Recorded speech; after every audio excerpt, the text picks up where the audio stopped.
Je vais raconter une histoire. J'ai le droit de raconter une blague?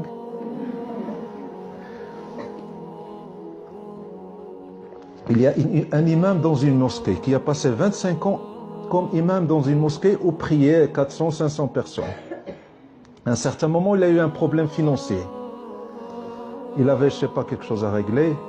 Et puis il a dit, après 25 services, si je demande aux gens, c'est sûr qu'ils vont m'aider. C'est des musulmans, c'est des assidus à la mosquée, je suis leur imam depuis 25 ans, j'étais toujours correct avec eux, c'est sûr qu'ils vont m'aider. Alors après la prière de Jumu'ah, il termine, il leur dit, mes frères, mes sœurs, j'ai un problème, qui c'est qui peut me prêter un peu d'argent? Alors 500 personnes ont quitté la mosquée sans que personne ne mette la main à la poche. Personne. Celui-là, il dit, mais j'ai des dettes, j'ai pas les moyens, je dois payer, excuse-moi, une autre fois. Et puis personne ne l'a aidé. Et le gars, il sort de la mosquée, il dit, mais c'est pas possible. 25 ans, ça c'est des musulmans, c'est quoi ça? C'est quoi ces énergumènes? Il sort de la mosquée et il est comme ça, il marche et il a une double peine. La peine de la dette qu'il doit régler et la peine, cette déception face à ces gens qui prient dans sa mosquée depuis 25 ans qui ne veulent pas l'aider. Et là, il passe devant un bar. Et le propriétaire du bar était devant la porte. Et quand le cheikh il passe devant le bar, le propriétaire devant la porte, il lui dit « Salam alaykoum, frère ». Il dit « Wa alaykoum salam ». Alors le barman, il court vite vers le cheikh et lui dit « Cheikh, il y a quelque chose qui ne va pas. C'est pas comme ça que tu me répondais toujours quand je te dis « Salam alaykoum ».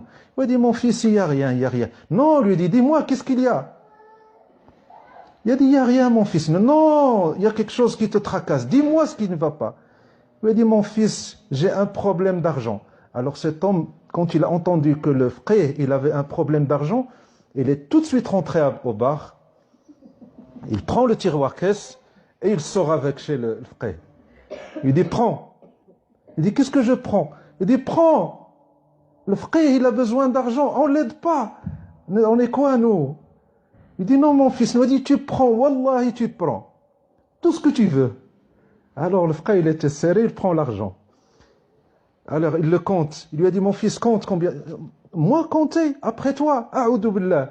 Il lui a dit, si ça ne te suffit pas, je vais à la maison. J'en ai à la maison. Il lui dit, ça me suffit. Est-ce que je te fais une reconnaissance de dette? Il lui dit, a'oudou billah. Moi, douter de le frère, de notre quartier. Non, tu le prends et tu me le rends quand tu veux. Et si tu n'as pas les moyens, c'est pas grave. Parce que quand on pêche, on se rend compte du péché. Et on sent cette douleur du péché. Et on sent qu'on est loin et on cherche le moyen de nous repentir. Mais quand on est à la mosquée, on prie, on croit qu'on est dans le droit chemin et on ne cherche pas à se repentir.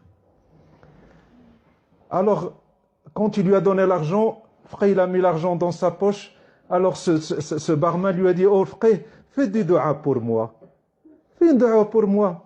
Il a dit, mon fils, lève tes mains. Dis Bismillah ar-Rahman ar-Rahim, alhamdulillah, rabbil alamin, salatu wassalam ala sayyidina. Qu'Allah subhanahu wa ta'ala te garde toujours comme ça et que tu n'ailles jamais à la mosquée. Il dit, pourquoi le frère? Il lui a dit, si tu vas à la mosquée, tu deviens comme eux, il vaut mieux que tu restes dans ton bar. Donc, qui est meilleur? Toi qui pries ou les autres qui ne prient pas?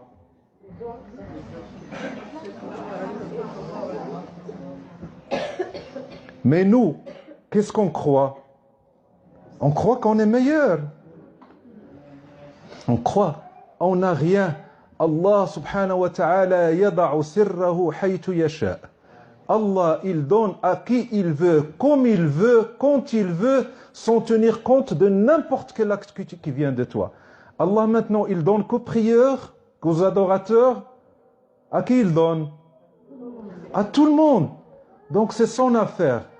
Donc, quand Allah subhanahu wa ta'ala nous raconte l'histoire de Adam et de Iblis la'natullahi alayh, c'est dans ce but. Apprendre à réagir face à nos actes. Quand tu pries, comment tu réagis? Quand tu pêches, comment tu réagis? Et tout doit te pousser vers l'humilité et la modestie devant Allah et devant sa créature. Et tout ce que tu pousses à te sentir supérieur, c'est satanique.